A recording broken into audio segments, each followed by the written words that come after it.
Did I keep you waiting? It's about 3 minutes behind, so we're close to schedule, but just running a little behind and prepping up some little bits for discussion today. You can see on the table I have not cleared out from my Wednesday show when we built a character for one of the miniatures, and that's okay because we had a lot of fun doing it. I'm going to adjust my screen here, just make myself a little bit larger than life. In the studio right now is Tammy as well. Hiding from the screen, as always. And what do we want to talk about today? You know, I thought we would talk about something interesting. Something interesting. All right, it is kind of interesting to me. So, as the great enabler. Do you want me to turn this, or are you Not good? yet. Okay. As the great enabler, I have created a monster. Or a mess. Or, boy, I don't even know what I would call this. But I thought that maybe Oh, I gave a little bit of a sneak peek on that before. you could give a tiny tour of what this enabling has created here. All right. Well, I don't have a whole lot of cord for this one, but let's see if we can use this one here for it. How's that? All right. Let's So, adjust the cameras here a little bit. So a little bit of background. We talked a little bit about like the bones, the different bones. Miniatures. No, Oh, Kickstarters? Kickstarters. Thank you. And so something that we've done or hadn't gotten to do before this was to really like participate until last year. Oh, And you'll want to turn that off. I want to say that last year we spent maybe about $600-700.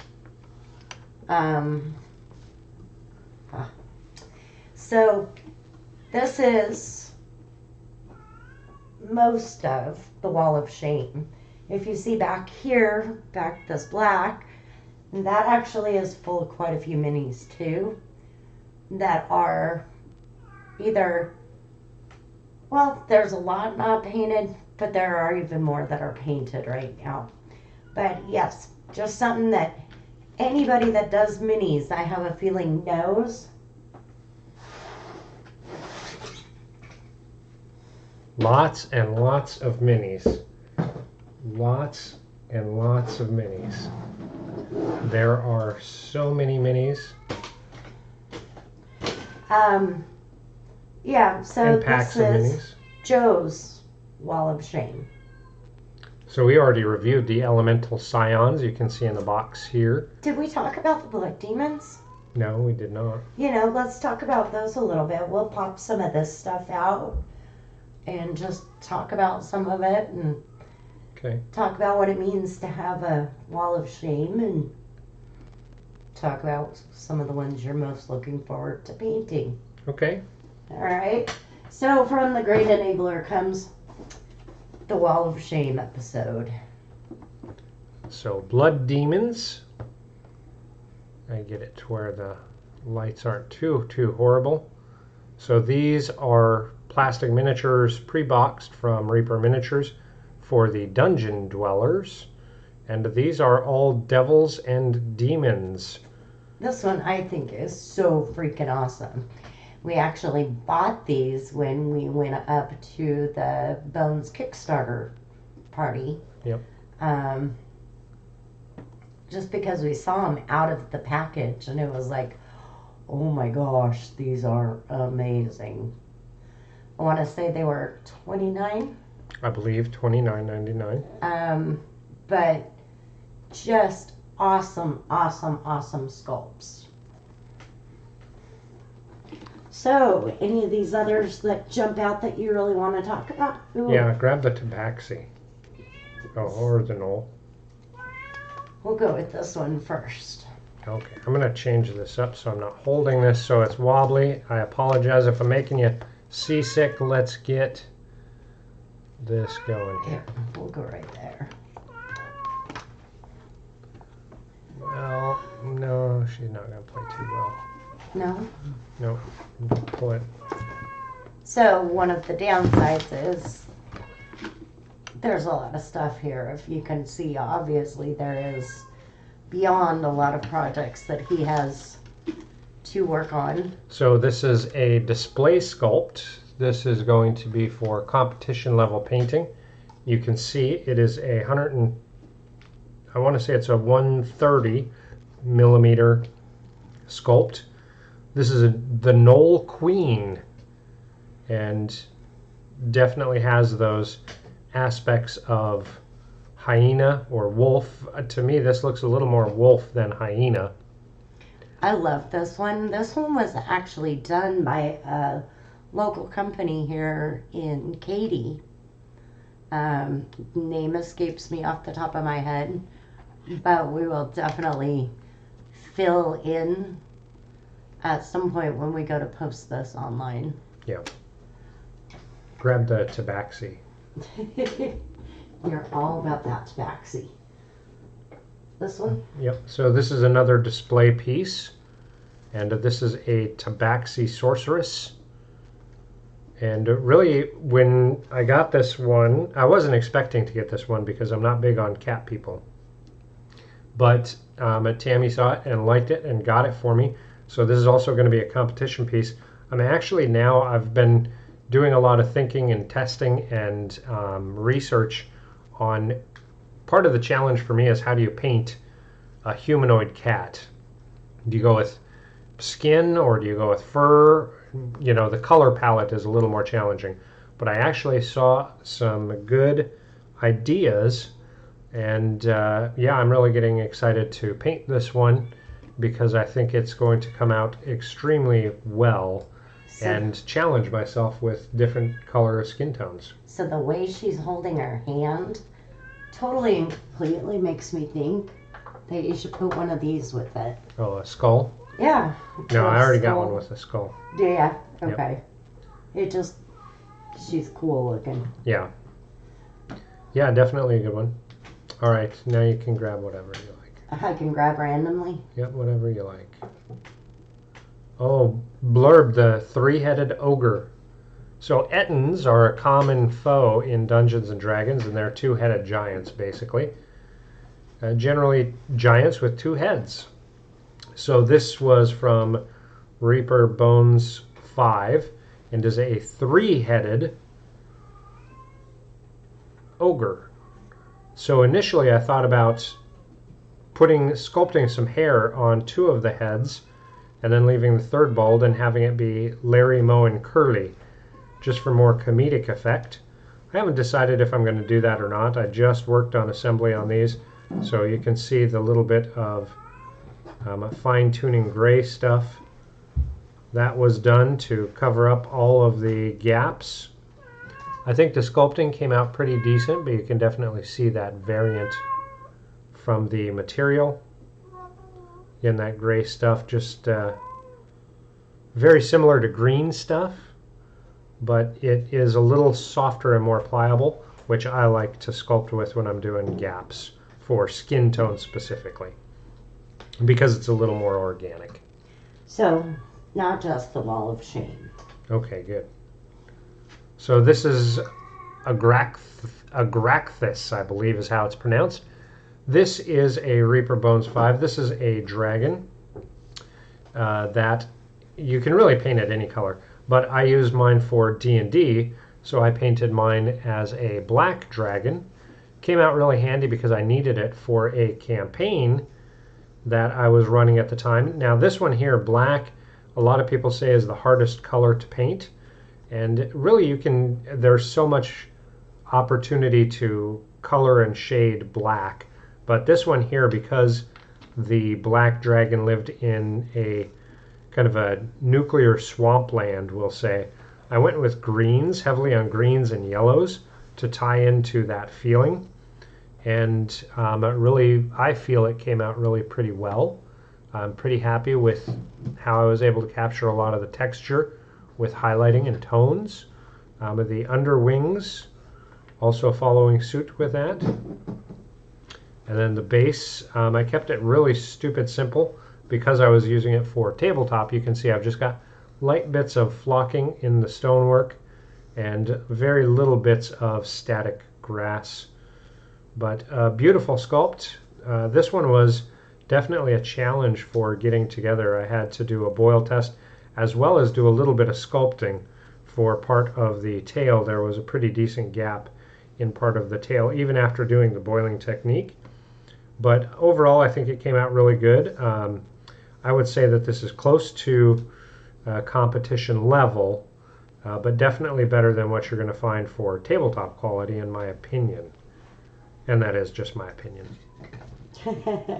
I like that. I'm just grabbing some, so I'm trying to get some fame and some shame going. Okay, that should be good. Yeah, for the fame. Yeah, and then there's shame right there. Grabbing. I gotcha. Are you afraid I'm not going to put it all away again? No. All right. Do you want to go back and forth, fame and shame? I'm sure. Let's go over here next. Oh, okay.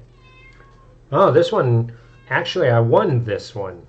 I won this one off of a Reaper Live Twitch stream. So this is a Plesiosaurus, and it came in the Bones 5 Dark Depths, I believe, which I'm still waiting for mine. But I won this one just from watching their Twitch stream one night and entering to win. And yeah, this one here, this one actually is a challenge for me. I've almost started this one like 3 different times.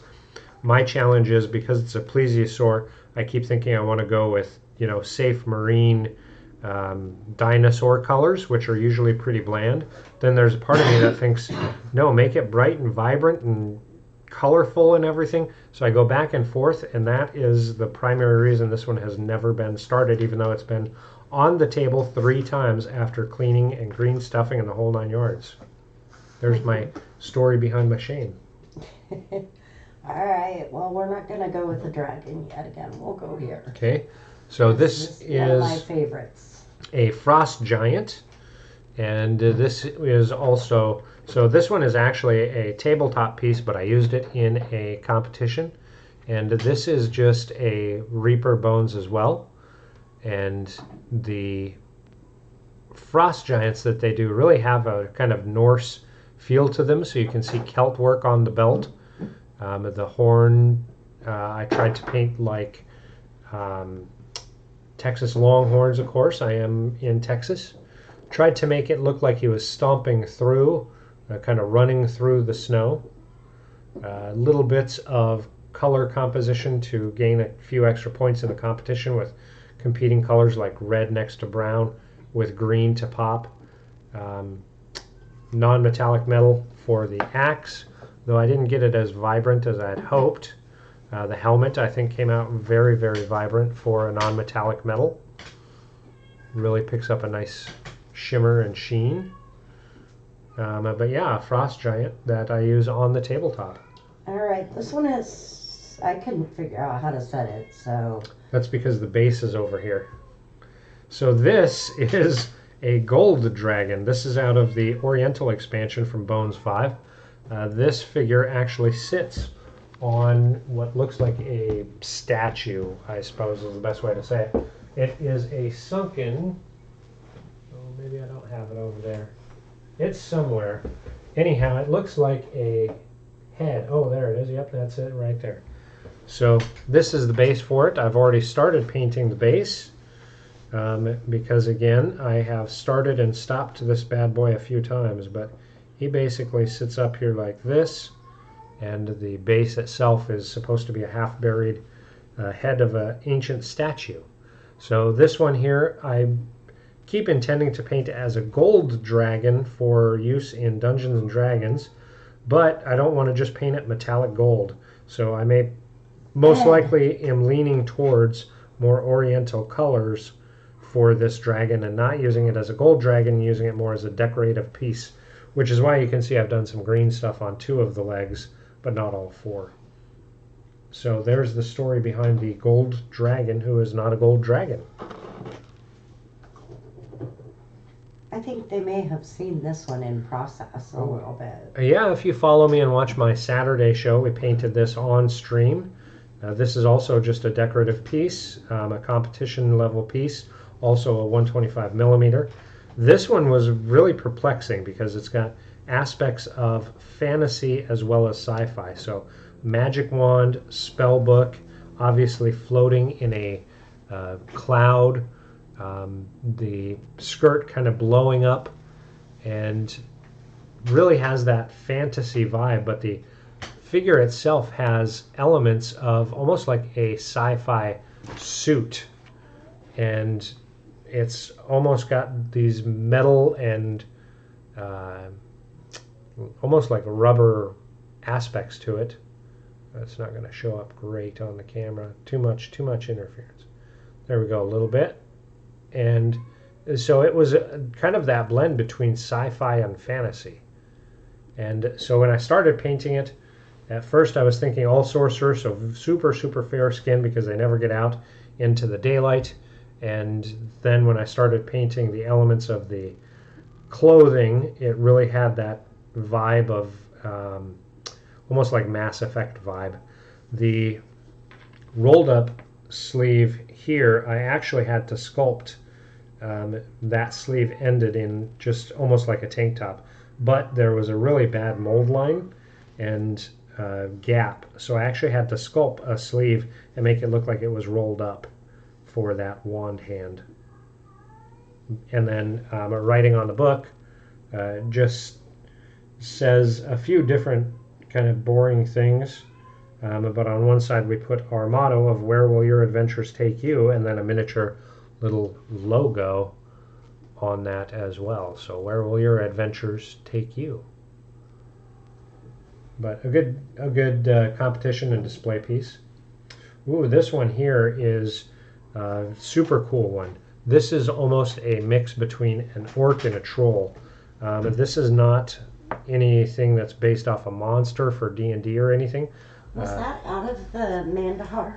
No, this was one that we Oh, bought okay. separate as a display piece, as a competition piece. But this one here I am going to create, once it's painted, we're going to create a monster on our Wednesday night stream for GMs to use. And it is a really wicked cool miniature, especially if you put it against just Here. a standard miniature. Oh, these are Yetis, so these are pretty big.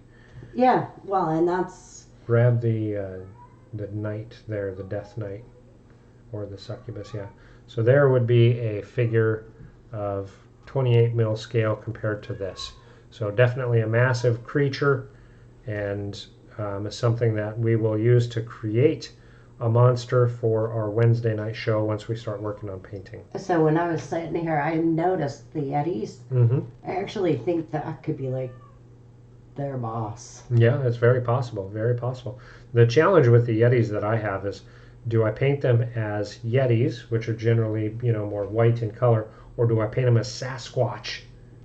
I'd do Sasquatch. That's just me. Especially if you're going to use that kind of color theme in there.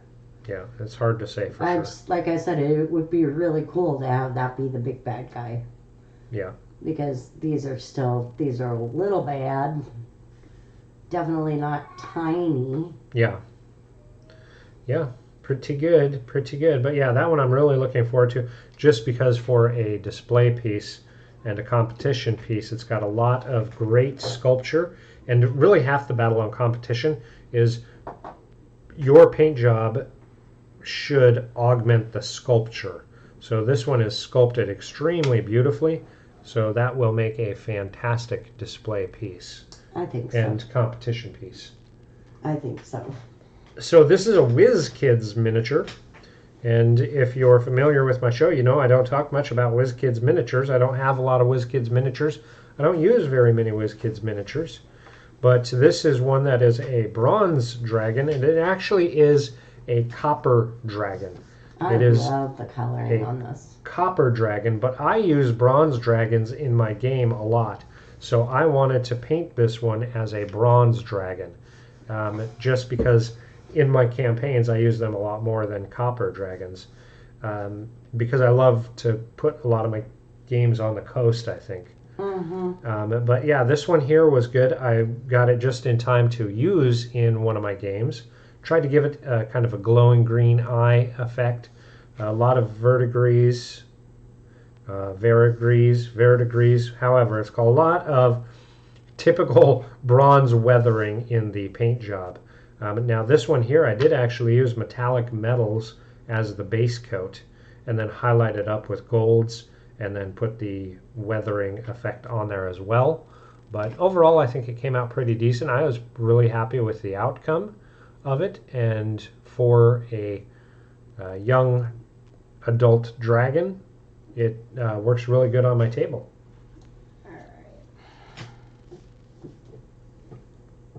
Ooh, the golem.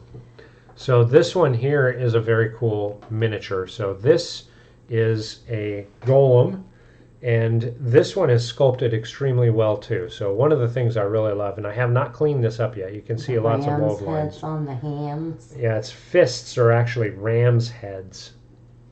Really, really cool sculpt. And it's actually massive. I put this here so you could...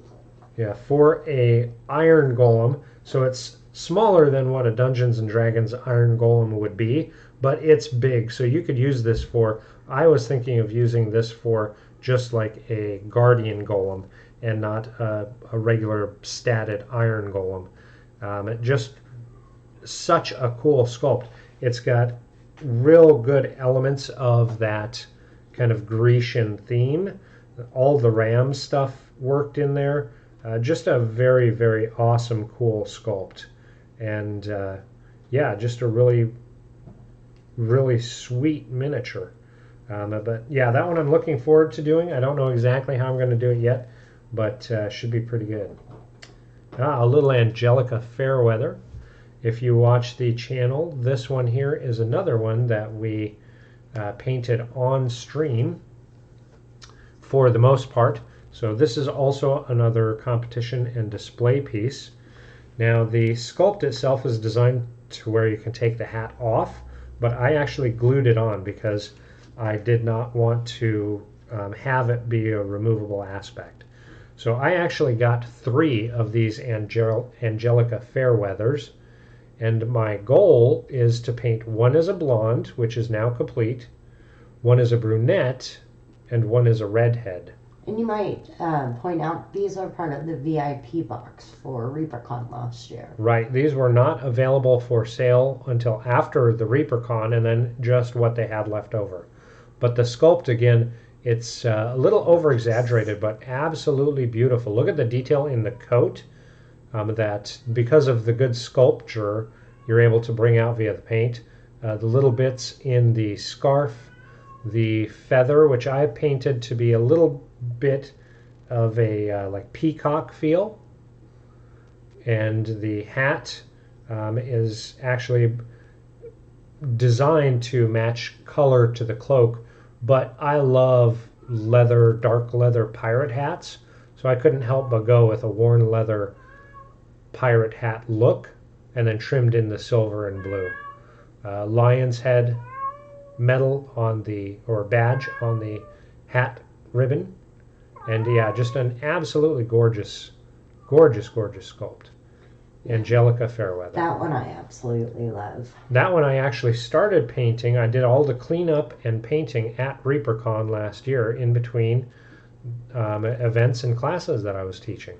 So a lot of people who were at ReaperCon got to see the starting paint job where we painted everything from the flesh, the eyes, the lips, the hair during ReaperCon. Let's go here. Stay with the pretty girls. What do we got here?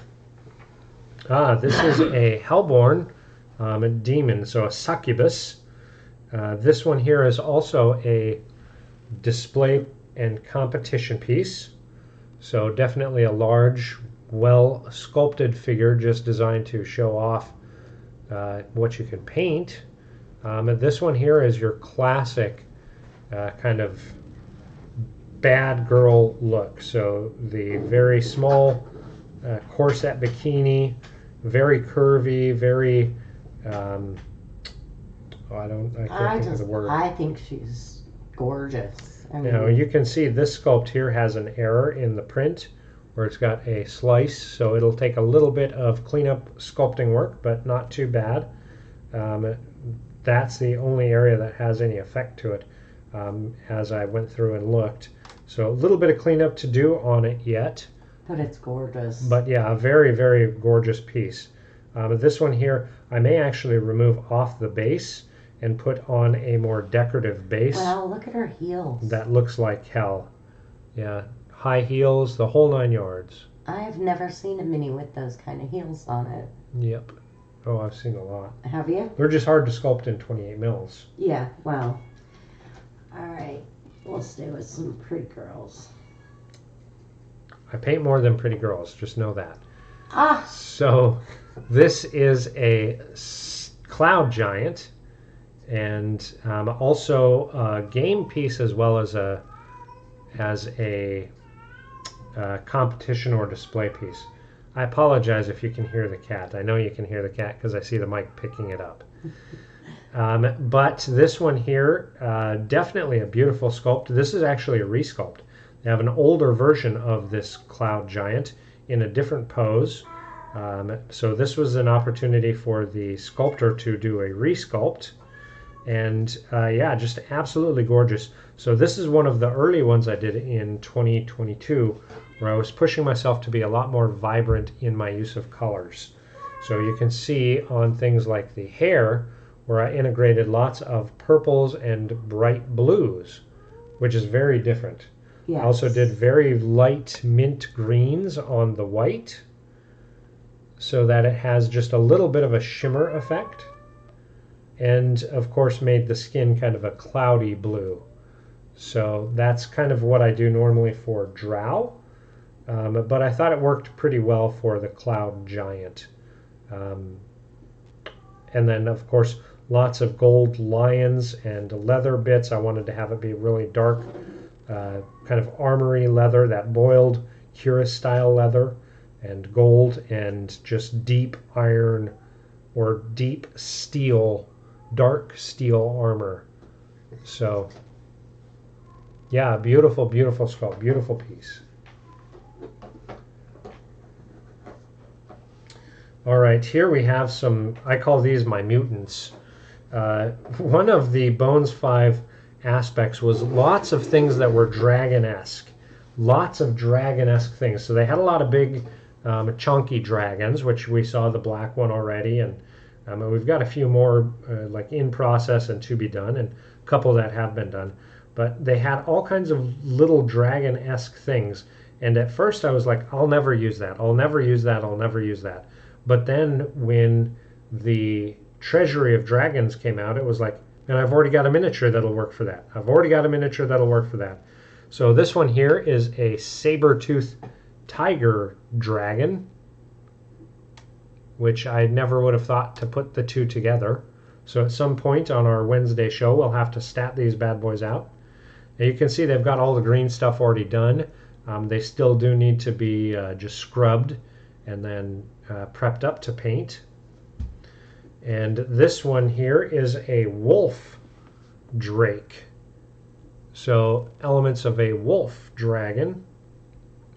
Again, at first I was like, no, that's just kind of stupid. I'll never use it, especially because of the scale. If you look, I mean, comparatively, humanoid figure to a wolf, that's not even realistic for fantasy games, but making it a dragon makes sense. So two creatures that are dragon-esque and very different. So if you want to throw something that your players can't metagame, those kinds of things work fantastic. I did not just grab girls. So this is a Chol, and this is creatures generally found in the Underdark, and mutant creatures that Mind Flayers create. So I've used these in a couple of games. I do like Underdark creatures. These ones are kind of nasty. They got kind of xenomorph heads with all kinds of eyes in them and these tentacles coming out. Um, I had a challenge with these. I have two of them. I painted one with purples and one with greens, so they would kind of oppose each other on screen. But interesting characters if you want to have, again, something that your characters don't normally run into and you want to kind of set the stage funky. It's a great way to do it. Ooh, a Cyclops. This one here is super awesome. So for scale, there is our 28 millimeter. And this Cyclops here is pretty cool. I've got a little bit of work to do on him yet. I'm just sealing some gaps around the neck. You can see they come, when you're assembling them, there may be some gaps and everything you have to clean up. This one you can use as a game piece or a competition or display piece. But this guy is ugly. I have been calling him Filbert. I don't know why, it just fit. But this hand you could actually interchange between him lifting off this lamb or a big mace. And I chose the lamb because I think it's kind of funny. He's got all these ram pelts hanging from his belt. And I just thought, I love the thought of him stealing the lambs and having a encounter where the players have to stop and help Greg, whose sheep have run amok. So that was kind of my inspiration to keep him with sheep. A storm giant. This was the miniature that for Bones 5 I bought into, simply for this miniature here. For a storm giant, for a long time there were no real figures that were great for storm giants to use on the table. So this one I bought, and when I got it, this could go either way. You could do this as a super good display and competition piece, or as a game piece. And I painted mine a little bit more to be a game piece, so I gave him a dark blue, kind of stormy blue and gray skin tone, heavy dark steel, black steel style sword, lighter color leather. I didn't want to go with the super dark leather because I wanted to have some lighter elements, but reds and whites, very Grecian or Roman in theme. Rome was a little bit more my thought process on it. And then I had a big challenge for the lightning bolt, because if I were doing this for display or competition, I would do a lot of object source lighting. So it would be lit up like it was glowing onto the skin and elements of the arm guard and his hair and everything. But I didn't want to detract and make the lightning bolt the focus. I want the figure to be the focus. So I didn't do any of that OSL. But then the lightning bolt I just did with whites, little bits of blues, a couple of different blue colors, and just a touch of a purple wash. But beautiful, absolutely gorgeous sculpt on this. This fellow is badass. I love that sculpt. This one here, if you watch my Wednesday night streams, we've actually featured on our Wednesday night stream. On our Wednesday night stream. This is a frost giant zombie, and just a super nasty looking fellow with a couple of vultures hanging around him. He's missing an eye, just super nasty fellow. I still have to do a boil so he straightens out his club, but in my Wednesday night stream, rather than just making a frost giant zombie, I actually created a frost giant lich. A frost giant lich.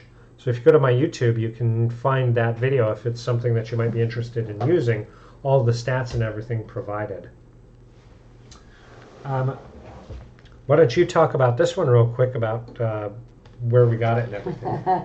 This one is one of my absolute favorites. This is another one that comes from, it's a local company. We bought this while we were at ReaperCon. I'm absolutely obsessed with their sculpting work. I mean, down to, if you look, you can see the depth in the jewelry, and you can see a lot of depth and motion in the hair. But yeah, this one of my absolute favorites. So this one here, I did want to paint as a drow. I thought with the figure holding a skull, I wanted to give the skull a real good realistic paint job. But I didn't want the figure itself to be too realistic because the figure itself is just this wicked looking drow elf. And so I went with blue and gray skin tones, my regular drow coloring. I don't go with purples or grays, but lots of underpainting of purples and then into blues.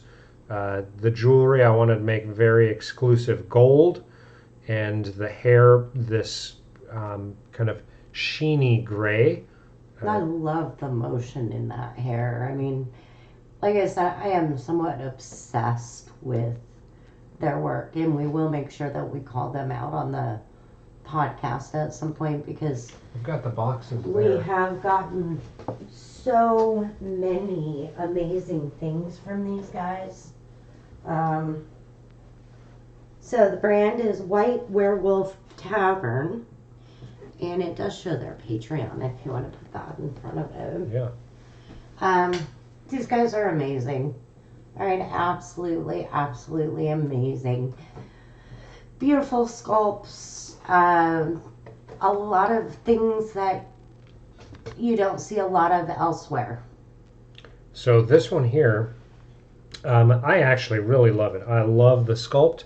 I think this figure is not only extremely gorgeous, but just, again, badass. She's got these cheek piercings, these big hoop earrings, very aggressive, pointy elements to the jewelry. But beautiful. But absolutely gorgeous at the same time. I mean, this is, in my opinion, what I envision when I think of a drow elf queen or princess. So that, to me, really hit it out of the park. But yeah, an absolutely gorgeous sculpt.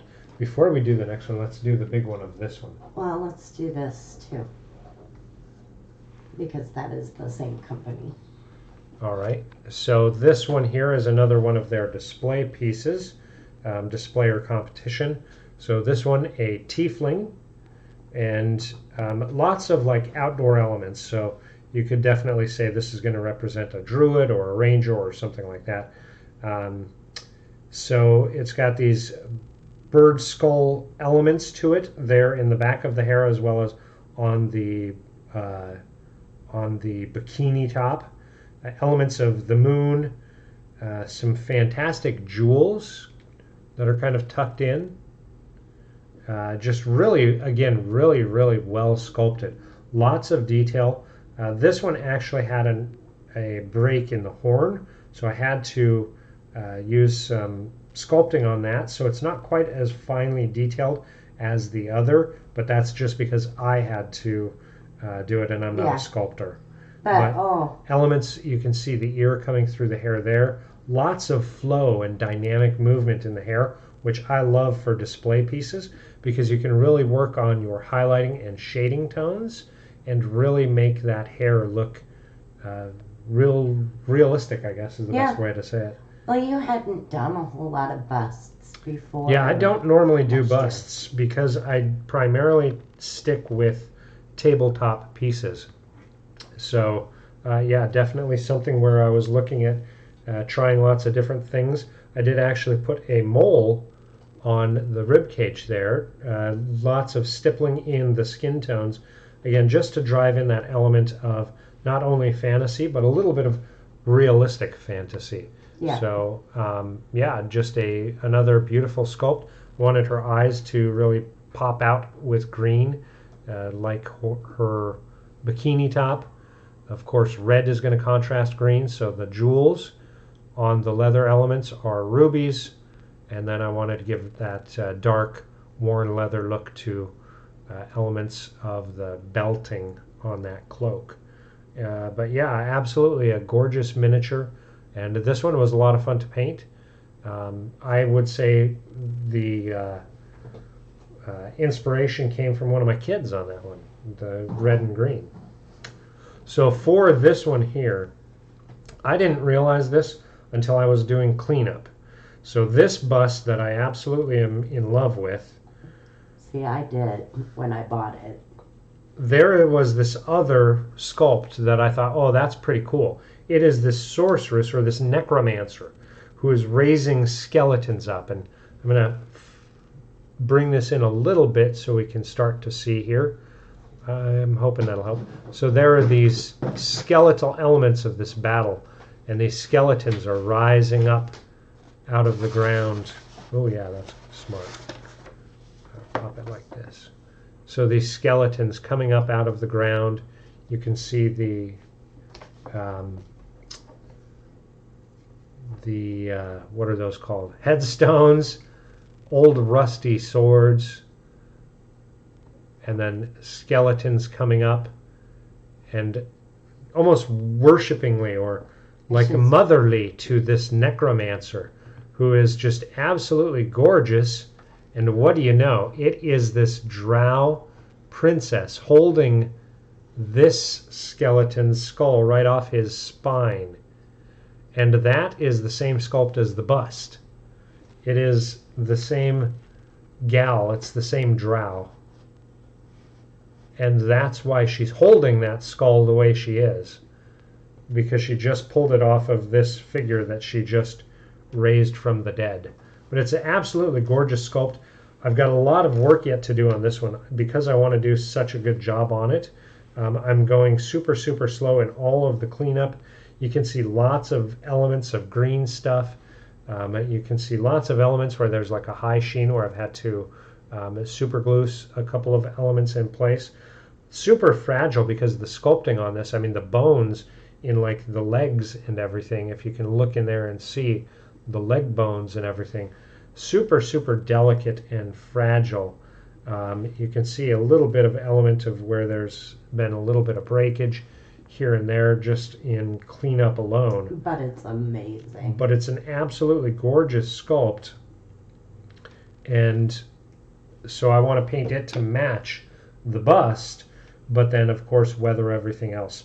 Now my biggest challenge on this is, do I want to incorporate any object source lighting?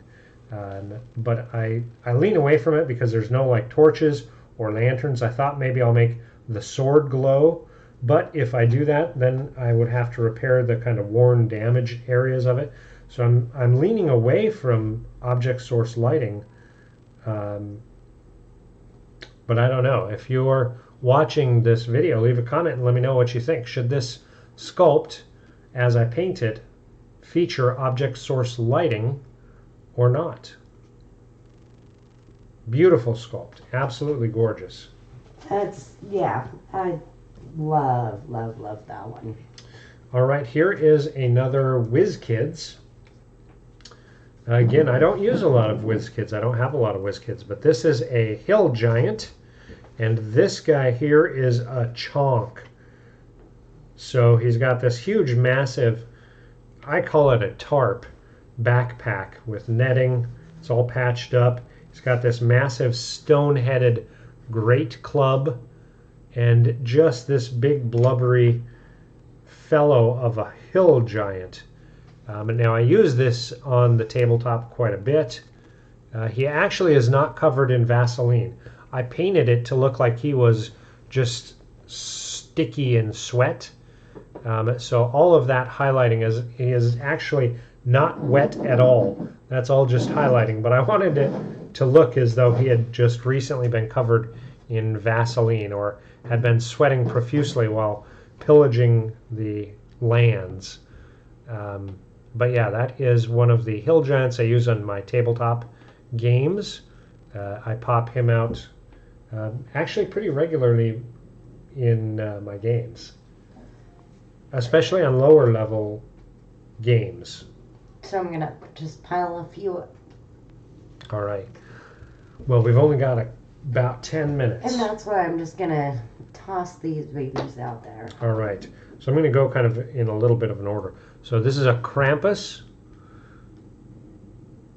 love This that one book. I actually am going to use in the game. So we're going to build a character on one of our Wednesday shows using this as a villain.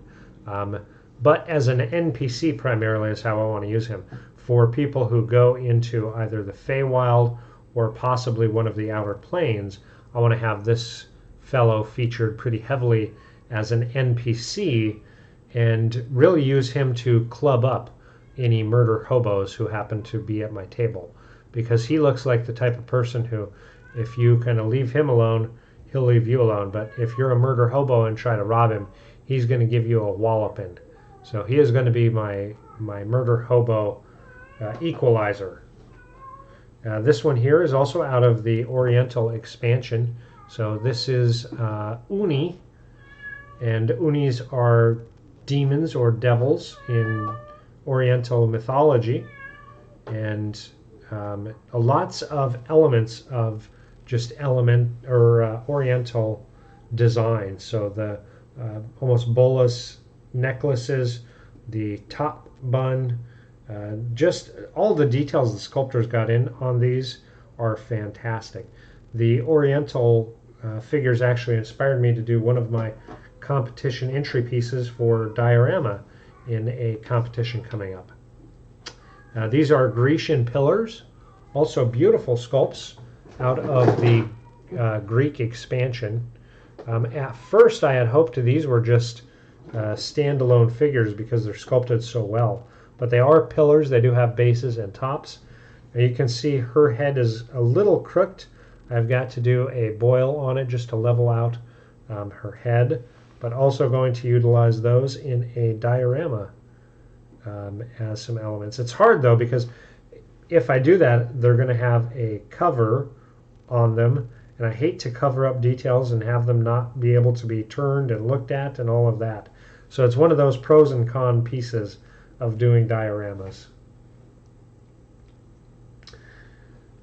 This one here is a Minotaur. So Minotaurs, I think I only have 2 miniatures of Minotaurs.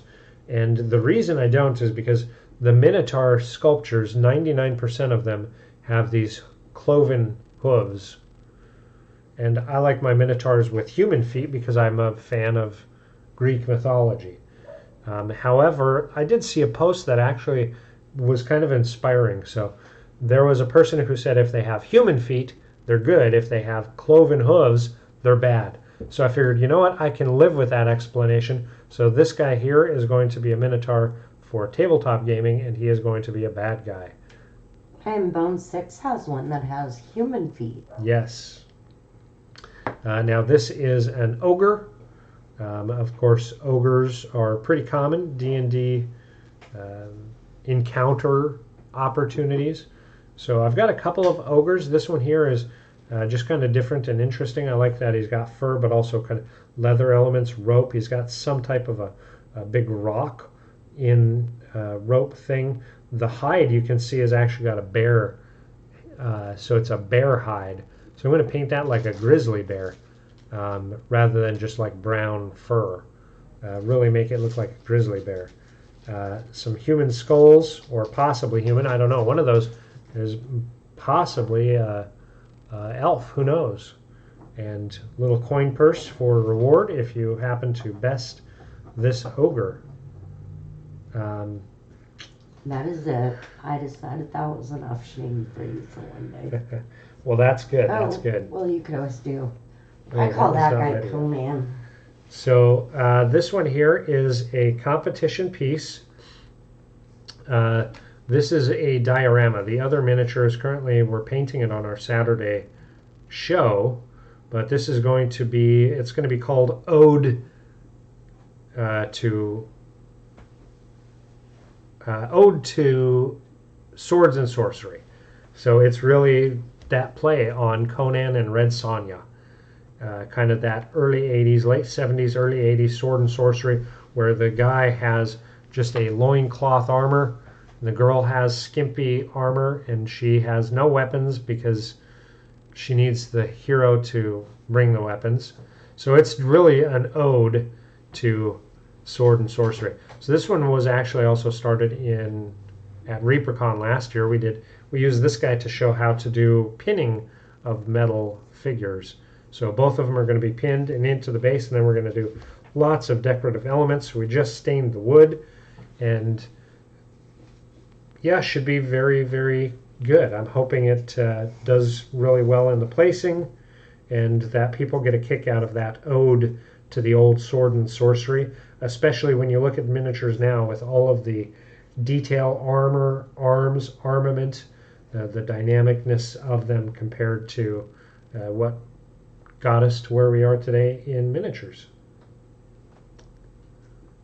So there you go, pursuing our passion via miniatures and gaming.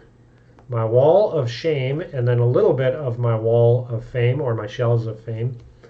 A lot of fun. Maybe we'll feature some others at some point. Of course, you can go through and check out a lot of my miniatures. Not all of them by any means. I don't have all of them. But you can see a lot of my miniatures on our Instagram page. If you catch our videos on YouTube, links for that are in the description. If you're catching this as a VOD on Twitch, generally 1 week from when it airs is when it's available on YouTube. So our YouTube, of course, we have all of our VODs going back, I think it's 2 years. Yeah, I think so. And they're all pretty rough to start. So if you do happen to go back, remember that we grow slow and steady. But that's it for our show tonight on Pursuing a Passion. And I don't know if we have a subject picked out for next week yet. We doubt that we will have something fascinating, because I haven't gotten to spoil Joe for a while. We still have to do the Mordenkainens at some point. Maybe I'll make some more bags, and we can do some bags and boxes and Oh yeah, that'd be a good one. storage. Yeah, that'd be a good one. Give them a sneak peek on the one bag that's right there. Yeah, so next week let's talk about dice bags, dice boxes, and dice. I think that's a great idea. Love it, love it. Perfect. All right, so that is our show, and hope it was enjoyable. Hope it was a little bit inspiring, and maybe even comforting to know that if you are into the hobby of miniature painting as well, you're not the only one with a shelf of shame. It happens to all of us. Even the rookies. It happens to all of us. But I do hope it also generated some interest for you to check out the hobby of miniature painting, whether you use it for displays, whether you use it to enter competitions, show off how well you can paint, or whether you use it just to augment your role-playing game at the tabletop.